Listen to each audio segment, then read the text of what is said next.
करेंगे। येनात्मा बुद्धतात्मैव परत्वेनेपचापरम् अच्छानन्तबोधाय तस्मै सिद्धात्मने नमः। तस्मै सिद्धात्मने नमः।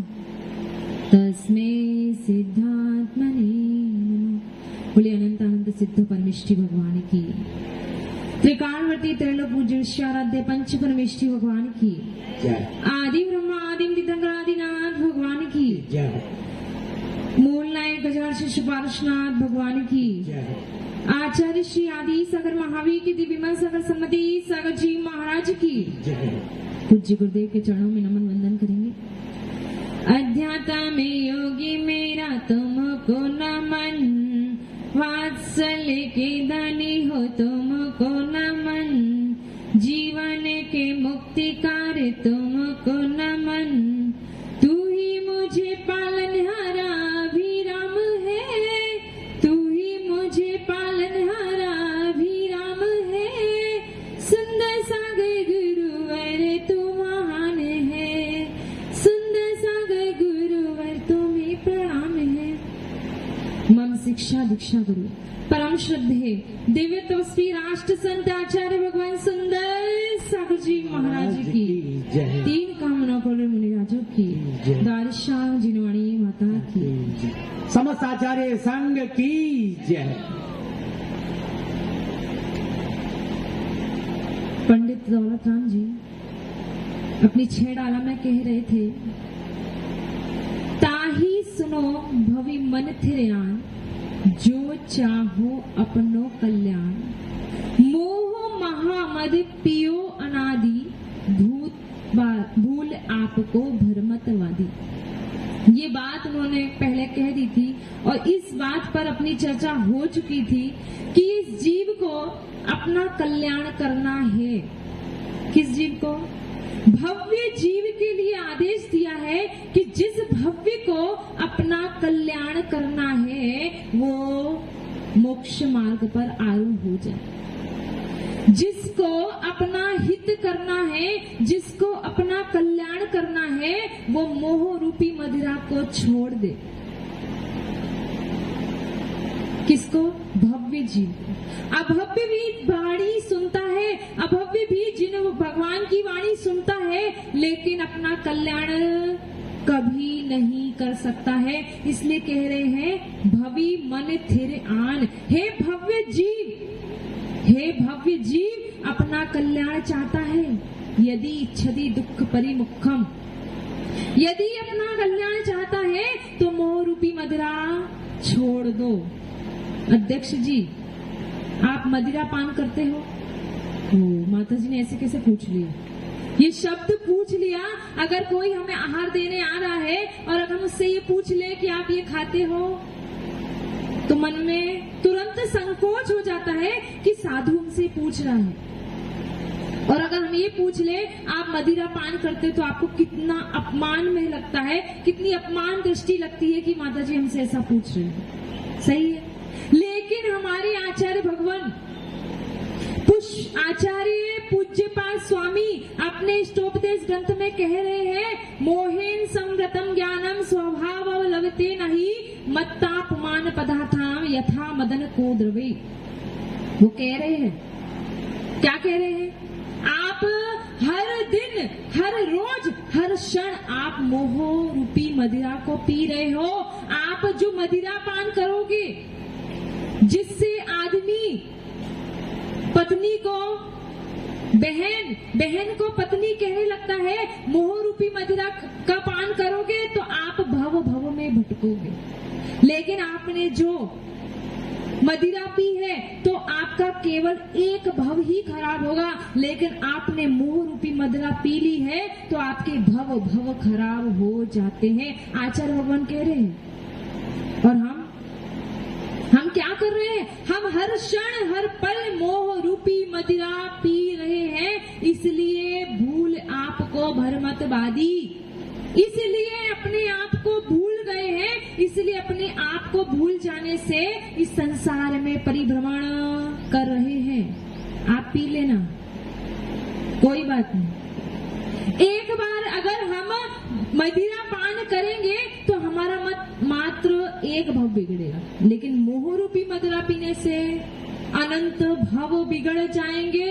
इस संसार में ऐसे ही घूमते रहोगे। ये चर्चा किसकी हो रही है? ये चर्चा आपकी ही हो रही है कि आप अपने आप को भूले हुए हो। कैसे? मोह, मिथ्यात्व जो अनंत संसार को देने वाला है, ऐसे मिथ्यात्व को आप पी रहे हो, मोह रूपी मदिरा पी रहे हो और अपना हित नहीं चाह रहे हो। आचार्य भगवान कह रहे हैं पी लो। वो ये कह रहे हैं कि आप जो मदिरा पी रहे हो वो तो एक भव खराब कर रही है, लेकिन जो मोह रूपी मदिरा आप पी रहे हो वो अनंत भव खराब कर रही है। मोहेन संवृतम ज्ञानम, मोहेन संवृतम ज्ञानम, आपकी आत्मा का गुण है ज्ञान दर्शन गुण, और उस ज्ञान दर्शन गुण पे मोह रूपी मदिरा, मोह रूपी आवरण ढका हुआ है, जिससे आपको अपने स्वभाव की प्राप्ति नहीं हो पा रही है। जिस प्रकार नशीले कोदों को खा लेने से अपना होश नहीं रहता है, उसी प्रकार मोह रूपी मदिरा पी लेने से अपना आत्मा का ज्ञान नहीं होता है। और कह रहे बपुर गृहम धनम दारा पुत्रा मित्राणि शत्रुवा सर्वधान्य स्वाभानी मूढ़ा स्वानी प्रपद्यते। क्या कह रहे हैं आचार्य? मूर्ख। क्या कह रहे हैं? आप मूर्ख हो कि पत्नी में अपना स्वभाव देख रहे हो, इस शरीर को अपना, आत्मा को अपना मान रहे हो, इस मित्र को, इस धन को, पुत्र दारा आदि को, सबको अपना स्वभाव मान रहे हो। मान रहे हो कि नहीं मान रहे हो? किसी ना किसी को, किसी ना किसी से, एक व्यक्ति से तो बहुत ज्यादा अटैचमेंट होता है, जिसकी वजह से हम चाहते भी हैं, गुरु संत महाराज के पास आते भी हैं और भावना बातें, अरे भाई इधर ही अच्छा लग रहा है, लेकिन वहां एक पे गाड़ी अटक जाती है। सही है, ऐसा ही हम कर रहे हैं। और आचार्य भगवान कह रहे हैं इसीलिए आप इस संसार में भटक रहे हो और ऐसे ही भटकते ही रहोगे, चारों गतियों में भ्रमण करते रहोगे। अपना हित चाहते हो तो बस अब विराम। जो कार्य अनादि काल से करते आए हो, अब वही क्यों कर रहे हो? अब कुछ नया करो। नया क्या? अपनी आत्मा को पहचानो, अपनी आत्मा में बैठे अनंत चतुष्टय को पहचानो, अपनी आत्मा में बैठे अनंत गुणों को पहचानो और उसको प्राप्त करने का पुरुषार्थ करो। अब आगे छंद में कह रहे हैं तास भ्रमण की है बहु कथा, पै कछु कहूं कही मुनि यथा, काल अनंत निगोद मंजार, वीतो एकेंद्रिय तनधार। ये चर्चा किसकी कर रहे हो? किसकी कर रहे हो? दूसरों की, है ना? किसकी चर्चा कर रहे हैं? अपनी स्वयं की चर्चा हो रही है, अपनी स्वयं की कथा कही जा रही है कि हम कहां कहां होकर आ गए, हमने कहां कहां परिभ्रमण कर लिया, हम कहां कहां घूम कर आ गए और अब भी अपनी सुध नहीं है। तास भ्रमण की है बहु कथा, आपके भ्रमण की कथा बहुत बड़ी है, छोटी मोटी नहीं है, बहुत बड़ी है। कभी तो कहाँ गए? नरक गति में गए, कभी त्रियंच गति में गए, कभी मनुष्य गति में, कभी देव गति में, तो कभी चित्तौड़गढ़ किले पे, कभी हम जयपुर गए, कभी उदयपुर गए। इस प्रकार इस संसार में घूमते ही रहे। इस जीव की कथा, भ्रमण की कथा बहुत बड़ी है। लेकिन आपको हम बोले, अब आपको कोई हमारे पास आए, माता जी आप कैसे घर से निकले, आपको कैसे वैराग हुआ, अगर हम पूरा शुरू से लेके एंड तक का सुनाने लगे तो आप बोर हो जाओगे। अरे माता जी शॉर्ट में बता दो, समय कम है ना?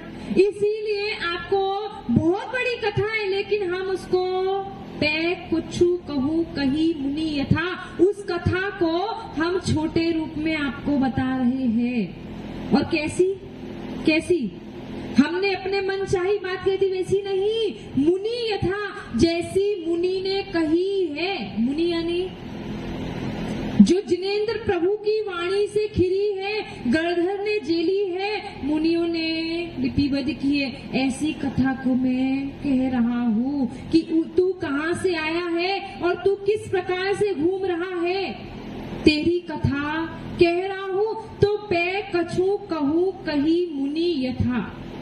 जैसी परंपरा से चली आई है, जैसी जिनेंद्र प्रभु की वाणी है, वैसी कथा को मैं कह रहा हूँ। अपने मन से नहीं कह रहा हूँ, अपने मन से बात नहीं रखी है। आचार्य कुंद कुंद स्वामी अपने अष्टपाहुर ग्रंथ में कह रहे हैं कि अगर तुमने जिनेंद्र प्रभु की कही वाणी हर बात मानी, हर बात हमें सब स्वीकार है, लेकिन बस एक बात नहीं स्वीकार है। हमें सब ठीक लगता है, हमें सब सही है, ये भी है, ये भी सही है, ये भी सही है, लेकिन बस राकेश जी एक चीज सही नहीं है, एक चीज मेरे मन को भा नहीं रही है कि ये ऐसा नहीं होना चाहिए। लेकिन जिनेंद्र प्रभु ने कही है बस, लेकिन हमें नहीं समझ में आ रही।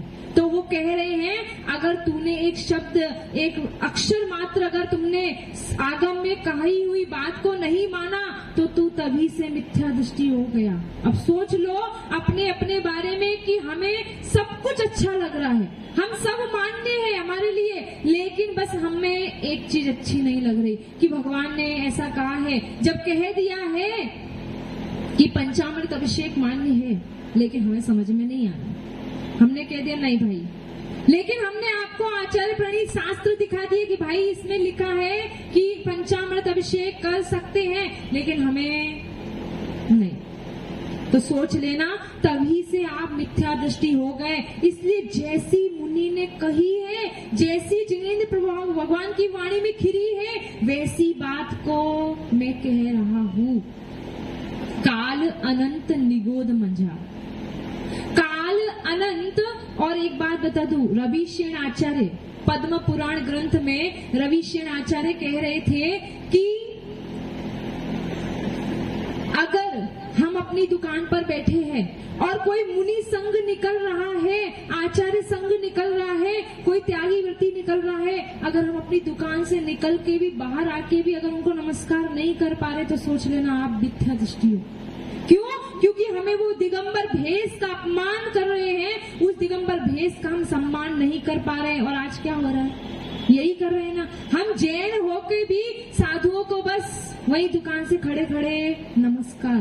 आचार्य ने कहा है कि जो अपने दुकान पर खड़े होते मुनि संग निकल रहा है और वो आकर नमस्कार भी नहीं कर पाए तो वो मिथ्या दृष्टि है। और मिथ्या दृष्टि अनंत काल इस संसार में परिभ्रमण करता ही रहेगा। इसीलिए अपना अपना विवेक जागृत कर लो। काल अनंत निगोद मंझार, मैं कुछ कथा कह रहा हूँ, पूरी बात नहीं कह रहा हूँ। इस जीव ने अनंत काल कहाँ बिताया? निगोद मंझार, निगोद में बिताया। इस जीव ने अनंत काल, आप कहाँ रहे अनंत काल? अनंत काल तो आप निगोद पर्याय में रहे, जहाँ पर बीतो एक इंद्रिय तनधार, मात्र एक इंद्रिय प्राप्त हुई। कौन सी एक इंद्रिय? कौन सी एक इंद्रिय प्राप्त हुई? रसना इंद्रिय, घ्राण इंद्रिय, एक इंद्रिय प्राप्त हुई है। इंद्रियां क्रम से ही होती है। और कौन सी एक इंद्रिय प्राप्त हुई निर्मल जी? कौन सी इंद्रिय प्राप्त हुई?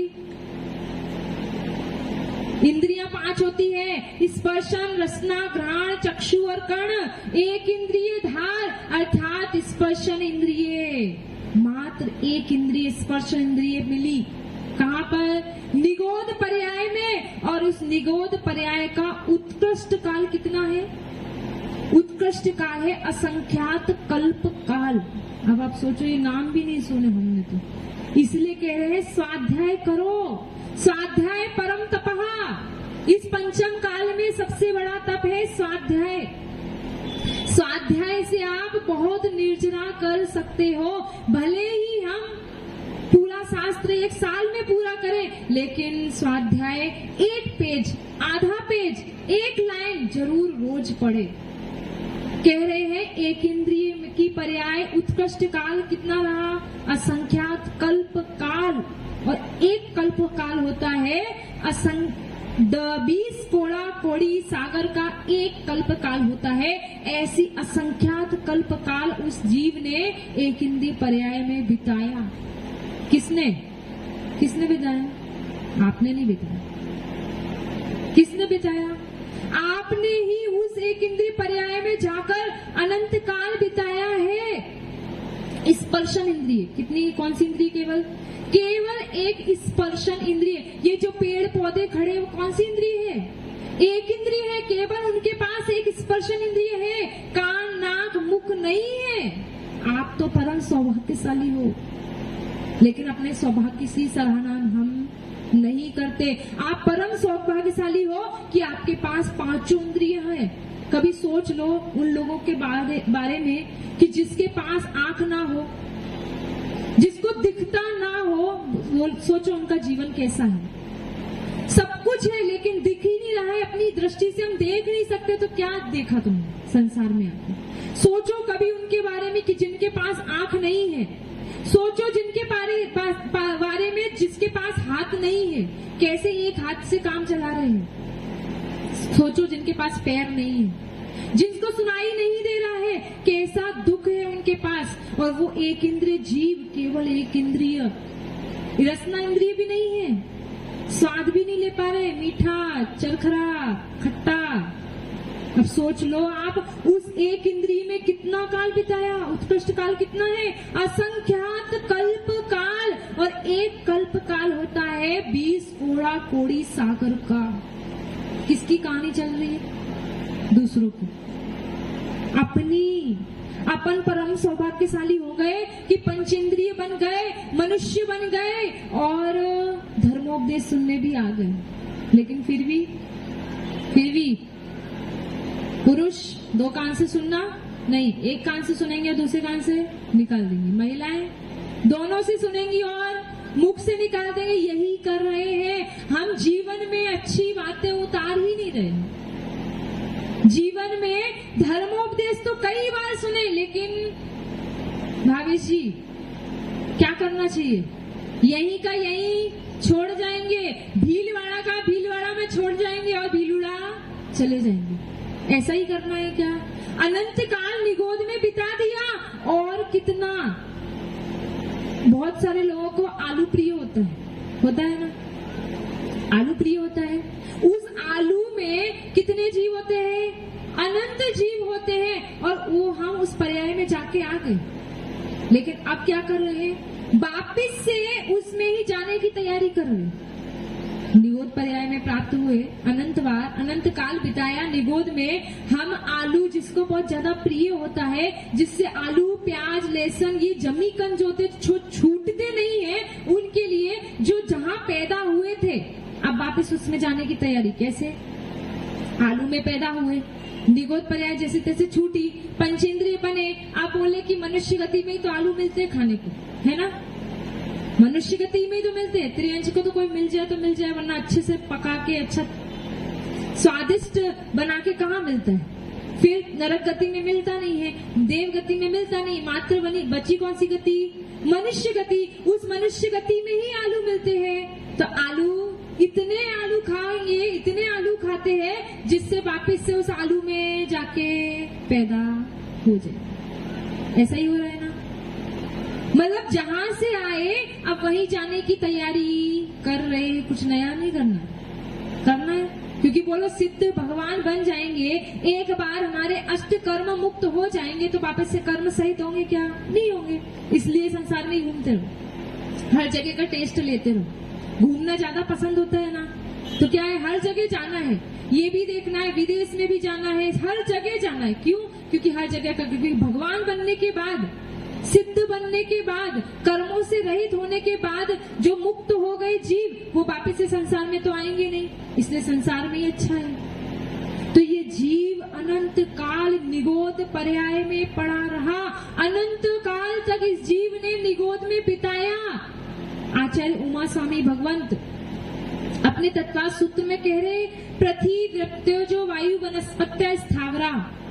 ये एक इंद्रिय जीव 5 प्रकार के, पृथ्वी का एक, जल का एक, अग्नि का एक, वायु का एक और वनस्पति का एक। और उसमें वनस्पति कायिक में 2 भेद है, प्रत्येक वनस्पति और साधारण वनस्पति। उस साधारण वनस्पति के फिर 2 भेद है, इतर निगोद और नित्य निगोद। और इस जीव ने इस निगोद में अनंत काल बिता दिया और जैसे तैसे पुण्य हुआ फिर वो पृथ्वी का एक जल का एक आदि में पैदा होता है। और आप तो बड़े सौभाग्यशाली हो। कभी कहते हैं ना चिंतन करना चाहिए, ध्यान करना चाहिए, तो इस चिंतन और ध्यान में ही आपको यही करना चाहिए कि मैं कितना सौभाग्यशाली हूँ, मैं कितना पुण्यशाली हूँ कि इस ऐसी पर्यायों से, ऐसी असहनीय पर्यायों से निकलकर जैसे तैसे इस मनुष्य पर्याय को प्राप्त कर लिया। और मनुष्य में भी जिन कुल मिल गया, मनुष्य पर्याय में भी निर्गंत भगवंत, निर्गंत गुरुओं के दर्शन मिल गए। ये परम सौभाग्य है। ऐसा आप प्रतिदिन चिंतन मनन करोगे तो आपके कितने कर्मों की निर्जरा होगी। अपने आप को परम सौभाग्यशाली मानो कि मैं इस निकृष्ट पर्यायों से निकल के उत्कृष्ट पर्याय को प्राप्त हुआ हूँ। और अब इस उत्कृष्ट पर्याय का हमें सदुपयोग करना है, उसका हमें सही रूप से पालन करना है, सही रूप से आचरण करना है। लेकिन नहीं हो सकता। मोह महामद पियो अनादि काल से मोह रूपी मदरा पी है। अब कैसे छूटे महाराज जी? नहीं छूटेगा भाव। इस भाव में तो नहीं छूटेगा, अगले भाव में देखेंगे, है ना सुरेंद्र जी? इस भाव में नहीं छूट सकता, अगले भाव में देखेंगे, क्योंकि इस भाव में वैसे भी मोक्ष तो मिलना नहीं है। पंचम काल है, भले महाराज बन जाओ या ना बनो, मोक्ष तो मिलना नहीं। इसलिए घर में रह के बहुत अच्छे, क्योंकि मोह रूपी मदिरा पी है आपने। संस्कार तो आपको डालने ही पड़ेंगे, आपको अपने संस्कार डालने पड़ेंगे, भले ही मोक्ष नहीं होना है। हमें पता है हमें इस भव से मोक्ष की प्राप्ति नहीं होना है, लेकिन संस्कार रूपी बीज हमें बोना पड़ेगा। उसका पौधा कब? इसलिए दीक्षा ली हमने, क्योंकि हमें पता है कि इस दीक्षा लेकर हम देवगति में जाएंगे। और देवगति में बहुत सारा भोग की सामग्रियां, कहीं ऐसा ना हो कि हम उनमें लिप्त हो जाएं और अपनी आत्मा को भूल जाएं। इसलिए संस्कार रूपी बीज हमने बोया है। उस संस्कार रूपी बीज बोने से कभी ना कभी तो वृक्ष बन ही जाएगा। और ये कह रहे हैं कि तूने मोह रूपी मदिरा अनादि काल से पी है, अब तो बस यही पुरुषार्थ करो आप कि ये मोह रूपी मदिरा जो अनादि से पी है, अब इसका संस्कार हमें तोड़ना है। इस भाव में आप संस्कार तोड़ो। दुखों को देखते हो, चारों गतियों की दुख तो नहीं देख रहे हो, मनुष्य गति के और त्रियंश गति के दुख तो देख ही रहे हो ना। इन दुखों को देखकर अपने आप को संबोधित करो, इन दुखों को देखकर अपने आप का भान करो, जिससे हम ये अनादि रूपी संस्कार जो मोह रूपी है वो टूट जाए और हम भी इस मोक्ष मार्ग पर आरूढ़ हो जाए, हम भी अपनी आत्मा का कल्याण कर ले। इस पंचम काल में कौन सा काल है? दुखमा काल। कौन सा है? दुखमा काल है। और अगला कौन सा काल आना है? दुखमा। अभी तो दुख है, और जो अंतिम काल आगे वाला काल आने वाला है वो है दुखमा। वहाँ रंच मात्र भी सुख नहीं है। अगर ऐसे काल में आपको पैदा नहीं होना है, ये दुखम काल कितना है? 21,000 वर्ष का, और उसके आगे आने वाला काल भी 21,000 वर्ष का है। अगर आपको उस दुखमा छठा काल में पैदा नहीं होना है तो संयम धारण कर लेना, सम्यक दर्शन धारण कर लेना, देश संयम धारण कर लेना, सकल संयम धारण कर लेना। अगर आपको उस दुखमा काल में पैदा नहीं होना है तो सम्यक दर्शन भी अगर आपने प्राप्त कर लिया तो फिक्स है आपको देव गति में ही जाना है। और देव गति में आयु सागरों में होती है, पल्ले में होती है, जिससे वहां आप अच्छे समय से रह के फिर आपको इस छठे काल में पैदा नहीं होना पड़ेगा। और दुखमा काल अति दुखमा है, जिसमें दुख ही दुख बड़ा है। वहां पर आपको उस दुखमा काल में न वस्त्र होंगे पहनने के लिए, न मकान होगा रहने के लिए, न खाने के लिए रोटी होगी। उस दुखमा काल से बचना है तो सम्यक दर्शन तो कम से कम भव्य जीव को, वो भव्य जीव को पात्र, भव्य जीव को कहा है, वो भव्य जीव ही सम्यक दर्शन को प्राप्त कर सकता है। और आप सब लोग भव्य हो, एक अवश्य सम्यक दर्शन को तो प्राप्त कर ही लेना। और हो सके तो देश संयम सकल संयम को धारण करना और अपनी आत्मा का कल्याण करना। बोलिए आचार्य भगवान सुंदर सागर जी महाराज की। बोलिए परम पूज्य स्वरम